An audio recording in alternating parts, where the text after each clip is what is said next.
Hello everyone, welcome back to my channel. In today's video I'm gonna show you how to change Yahoo Mail username. So first of all, open Yahoo Mail. Before start a video, make sure to subscribe our channel and hit the bell icon for more updates. So let's start. Look at the right side, tap onto setting icon. After that, click on more settings. Follow the left side, choose the second option, click on, and you need to just update your name.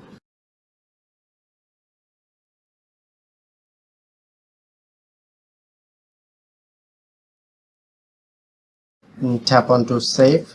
When you can update your Yahoo Mail name, then automatically update your username. So that's how you can do it. If in this video helpful, please hit the like button and subscribe our tutorial channel for more videos.